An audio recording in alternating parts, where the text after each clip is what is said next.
Still talking. Good afternoon, everybody. Probably getting his road grabbed.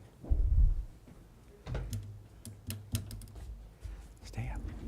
Would you all please rise for the Pledge of Allegiance? I pledge allegiance to the flag of the United States of America and to the republic for which it stands, one nation, under God, indivisible, with liberty and justice for all. All right. Welcome, everybody, to the workshop. We're going to move around on our agenda a little bit. We're going to do our transfer orders first. Mr. Dobry, come on down. It looks like we have 3 transfer orders from the LEA, the 911, and the health per capita for public health. We do. These are transfers that are budgeted in the 2025 budget. We were waiting on the data for the per capita, but for the LEA transfer, it's transfer from the LEA fund into the general fund to fund the sheriff's office expenses that are budgeted with those LEA funds. That is $778,000, $778,264. And then the next one is a transfer from the ETA, which is the E911 fund, to the general fund for $46,619, and that is to support the GIS and mapping departments for ETA operations. And then the third is the transfer of $39,844.50 from the general fund to the public health fund, which is the required per capita payment for public health by the general fund. And that is based on the DOLA estimated population of 26,563. And if you have any questions, I'm happy to answer them. 26,000 or 20,000? 26,563. That doesn't sound right, because it's $1.50 per person. It's 30. Should be 20,650 something. It's $1.50 per person, and that's the. Well, that should be right. That's right. Is it? 26 and 30. Yeah. And then 39, Okay. 39,844. I was just, Yeah, that's right. right. The Yeah. amount goes up. Okay. Okay. Yeah, and it's up slightly from last So year. 39,844. 39,844.50. Yes. Okay. All right. Really nothing to question on these at all. Pretty straightforward.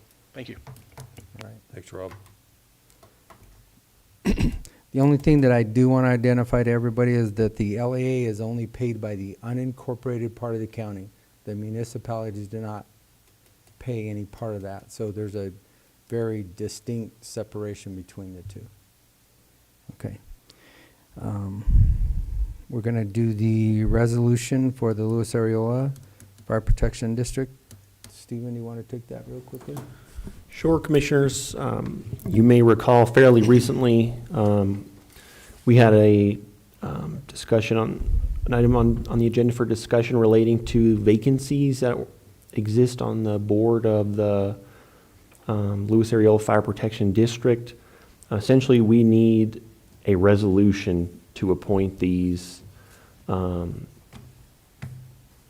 directors to the vacant positions. That's something that the Department of Local Affairs, DOLA, communicated back to the Fire Protection District. So while the board, voted to appoint these listed members to those vacancies, DOLA said, really, you need a resolution for this to go into effect. So that's what this is.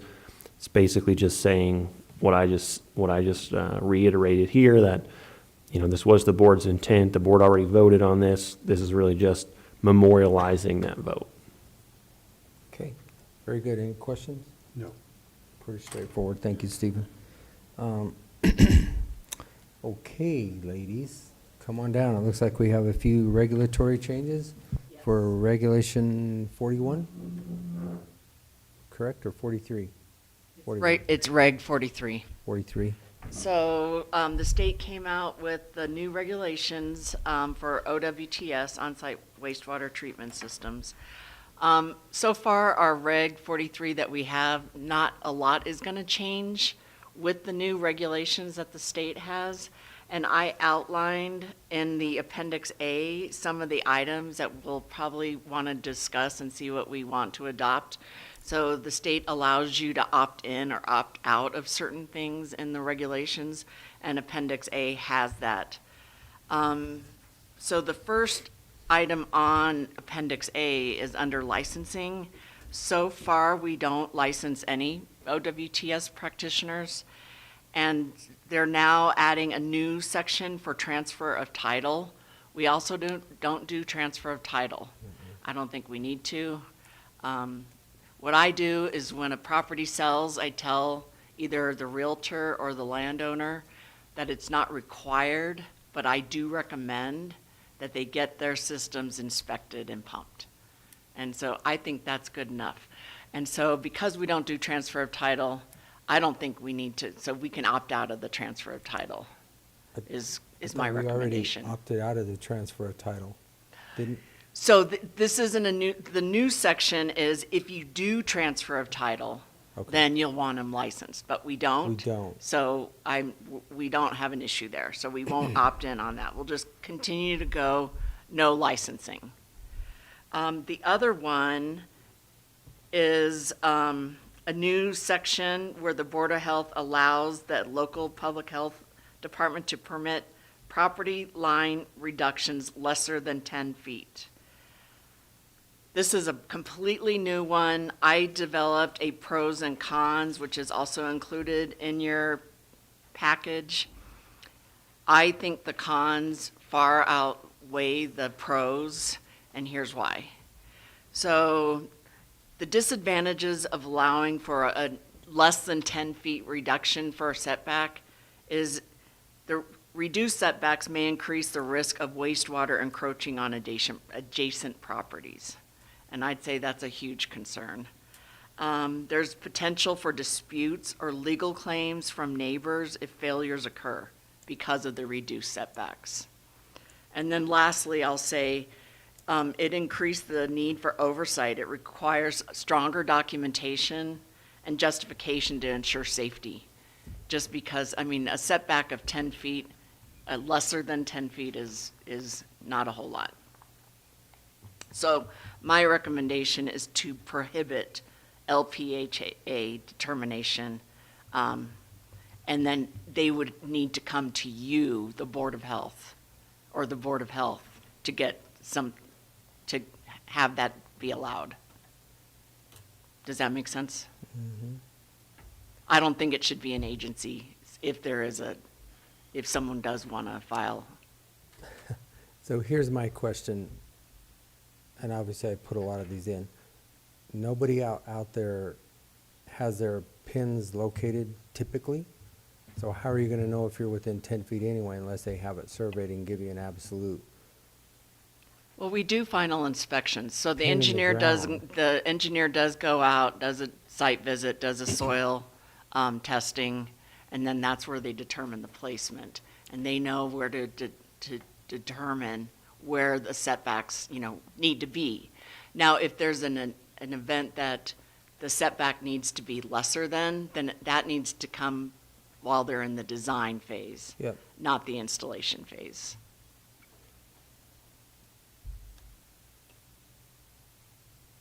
I mean, 10 feet's pretty close. Even if you ever have to work on it, you may encroach Right. on the neighbor's property. Right. It's too close, in my opinion, but. Yeah, it's too close. And So then the there's no- option would be to have the board, in the event that something like this would come about, then whoever would want to propose a lesser than 10-foot setback, they would have to present their case to the Board of Health. I think that's the safest. Yep, sounds good. Okay. Any other questions regarding that? The only thing I would say about this is, as an LPHA director, I would not want that put on LPHAs to make that decision, because that's what this is saying. The Board of Health allows us, as an LPHA, to permit property line reductions. It's much broader than that, than just a Yeah. health So agency. I think the direction you're going is a better fit for Yeah. us. Okay. Okay. Another section that has a new section where it's allowing for the reduction in size of the treatment where a composting or incinerating toilet is installed. Well, we don't even allow composting or incinerating, so we're not gonna even opt in on that one because we don't even allow it. So that's all the changes, so it's pretty simple, the new regs. And so now all we have to do is, once you all make a determination on how you want to go with this, then we have to submit it to the state. We have to submit our proposed regulations to the state for their review. They send it back to us, let us know if there's any questions, and then we post it for a public posting. And so my schedule, if all goes well with all these different steps that we have to make, is that we'll get final approval in April of 2026, and we have until June of 2026 to make this effective. We can do it sooner, but June is the deadline. Okay. So what do you need from us tomorrow? Just the approval of these 3 items? Yes, just Okay. the approval of the current regulations as they are, and then the new Appendix A options on Okay. how we want to proceed with the new. Okay, and your recommendation on those 3 are the 3 that we just discussed? Correct. So not to require the licensing for the transfer of title for inspectors, because we don't even do that.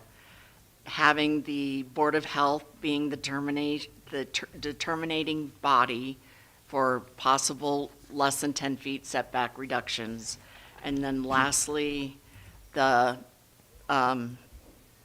reduction in size for toilets that we don't even use, incinerating or composting. Okay. So it's pretty straightforward. Okay. And then I'll get all the regs together, submit it to the state once I know I have your approval. Would you send that language to me specifically on those 3 so that Yes. I have it for tomorrow? Yes. Okay. Yes. Thank you. You're welcome. Any right. other questions? Nope. Thank you. Yeah. See you tomorrow. Do you have anything, Bobby? No? Okay. All right, thank you. All right. Road Department, come on down. This is going to be an addition. This is just for a discussion anyway. This is a workshop. There is no bullet point to identify them, but we are going to discuss with them whatever they need to discuss.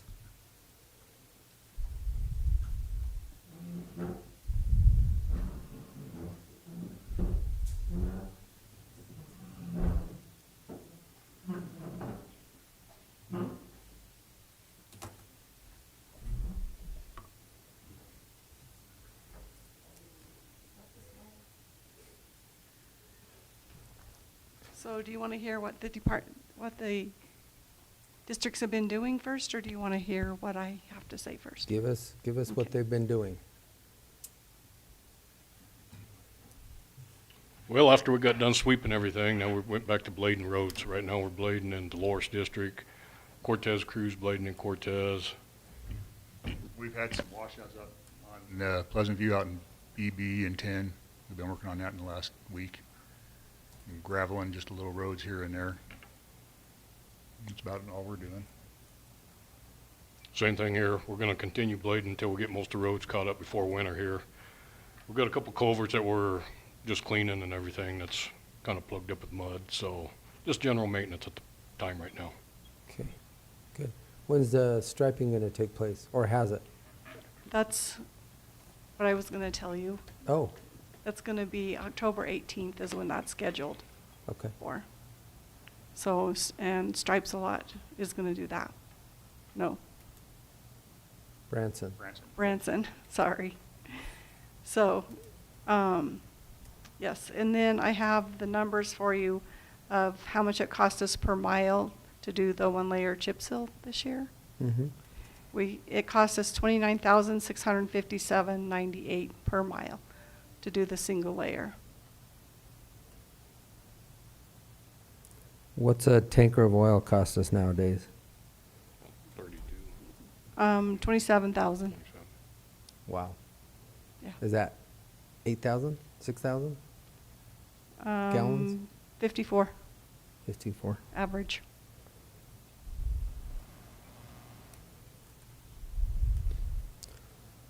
Okay, That's all I had. that's it.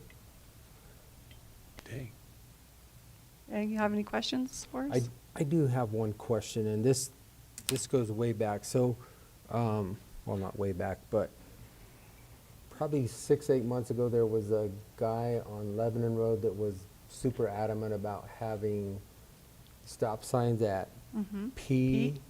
And I had gotten with the traffic engineer. I sent a bunch of that information to Rob for the chevrons that were supposed to be placed at that intersection. Did we ever get that done? Do you guys know? It's Gary's district, it's Cortez district. Just, you don't have to answer that now. Just check on it, Okay, because because the P is separated. Right. And they were having a lot of issues right there coming off of P, and the site to the north and the south are not real great. So the traffic engineer, the way she had put it together was kind of identified that a lot better. So fixing it with just signage instead of okay. stopping on 25 road is not a good idea at all, so. Okay, Look we'll at check that. with him. And if you Yep. need me to send it back to you again, I'll dig it up and find it. Would you please? Because I don't Okay. think that I saw that. Okay. No need for me to see it, but.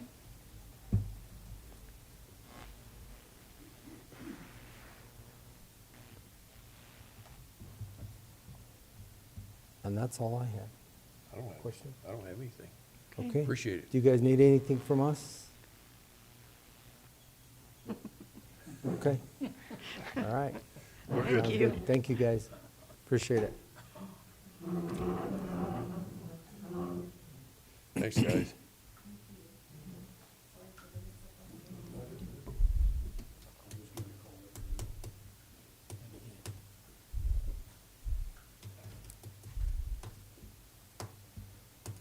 All right. Come on down, Mr. Haley and Sherry Jane. Because we're going to have a discussion with Stephen, too.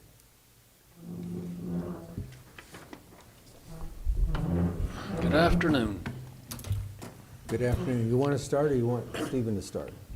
Stephen can preface it better than I can. Yeah, I'll try to lead this a little bit. Commissioners, as you're aware, recently we got a kind of recommended set of amendments to the land use code as it relates to the solar energy generation. And myself and the planning department have been working on a staff kind of edit of their comments. And we don't have one today that we feel like we're ready to show you necessarily, but we do need to discuss kind of where we're going with them because our moratorium's expiring next week.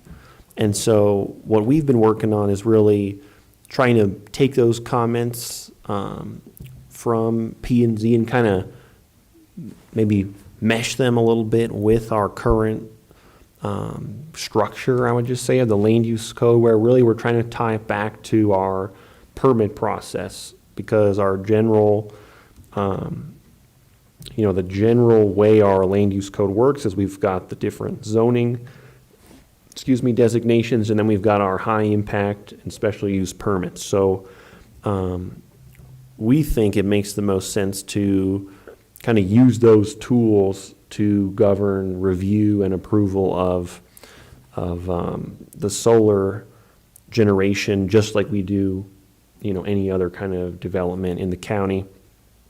And I also just want to mention a little bit, we're also looking back to the comprehensive land use plan as kind of a guidance for how we should be thinking about these issues. And I think by way of summary, obviously it's a very long document, but some of the themes of that are really to, protect private property rights and private property values, to, use zoning to govern, what type of land use is appropriate, where in the county. Our county has a tradition of maximizing, the language in the comprehensive land use plan is independence and personal freedom when considering public regulation. And there's also a really strong promotion of agriculture as both a community value and I would just say maybe a community purpose as well. And so, having reviewed that, we're trying to frame the proposed regs both through the zoning designations, but then also through that special use permit in the larger agricultural zoning types, basically. I think that's consistent with some of the other uses that are allowed in that type of zoning, such as, oil and gas mining or gravel mining, resource exploration, basically. So we're hoping to touch base with Road and Bridge just to make sure we're appropriately capturing some of our current processes, basically, in our proposed amendments, because we're proposing in part to tweak some of the language in our typical high-impact permit process, specifically about like the financial assurities or performance bonds is the language in there now. We've identified that as something that's important to these types of projects that we want to have more clarity about in the regs, but also probably could be clarified just more broadly in our land use code about how and when that would be appropriate to ask for. So that's kind of our current state of affairs. We're hoping to get something back to you, for some preliminary input here very soon. Ultimately, I think where we're at this point is we're going to have a public hearing to do one of two things: either adopt some kind of amendment to the code or, do another moratorium, essentially, if we're not in a position to adopt the regs.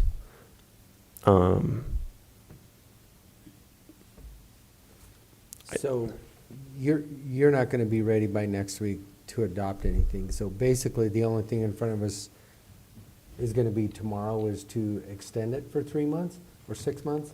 It's 6 months, right? Yeah, it can be Time? extended for 6 months. So I don't have anything really on the agenda for tomorrow. Next week. Yeah, we would need to public do a public notice for this eventual hearing, similar to how we did when we enacted the moratorium originally.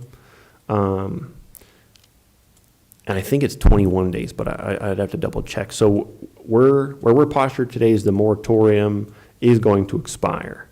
But then, because we've been working on these draft provisions, we would be able to use the regs that we adopt on applications that were submitted, prior to the adoption of those regs under the pending ordinance doctrine, I would argue.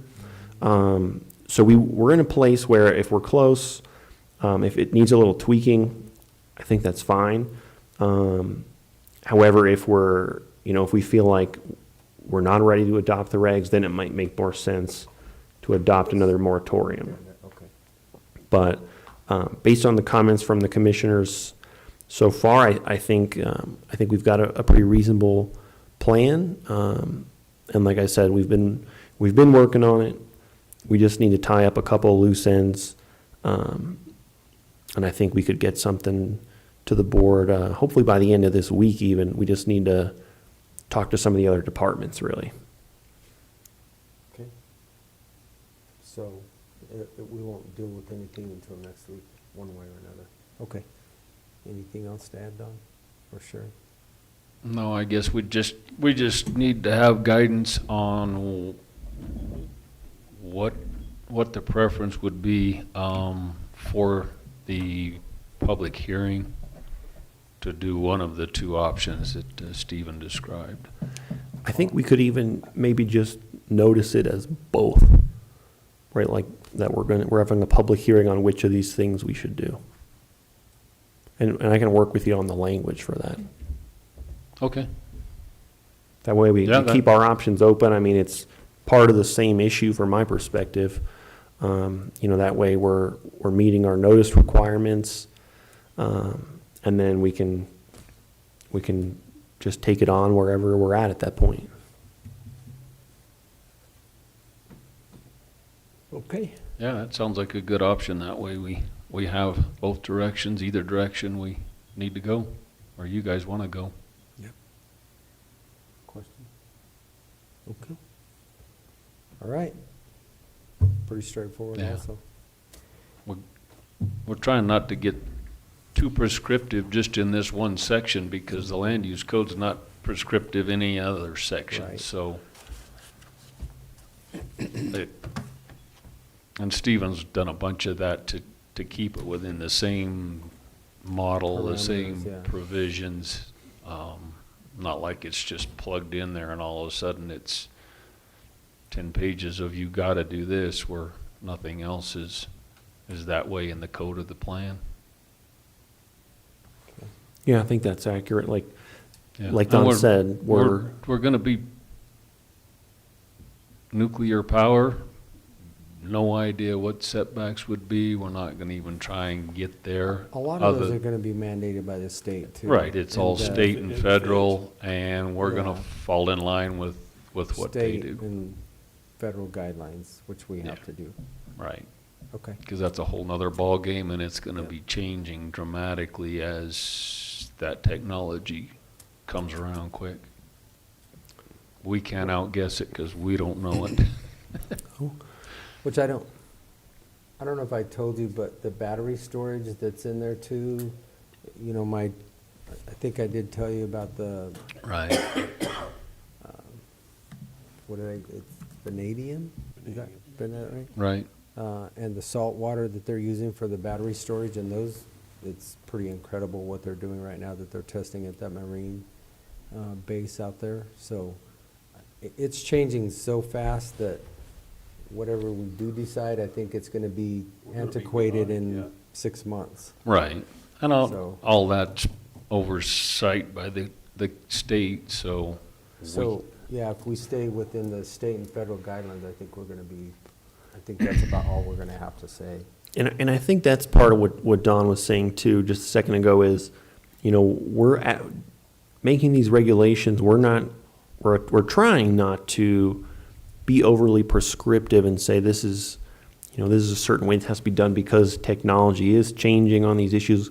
We don't want to be in a place where, we put something in here that says you have to do this thing in this very particular way, and then in 2 years there's a much better way to do it, and we've got to come back and, change the code because our code's telling people to do the wrong thing. So we're trying to be consistent with our overall code in how we make these recommendations, and then also, meet maybe more the intent of,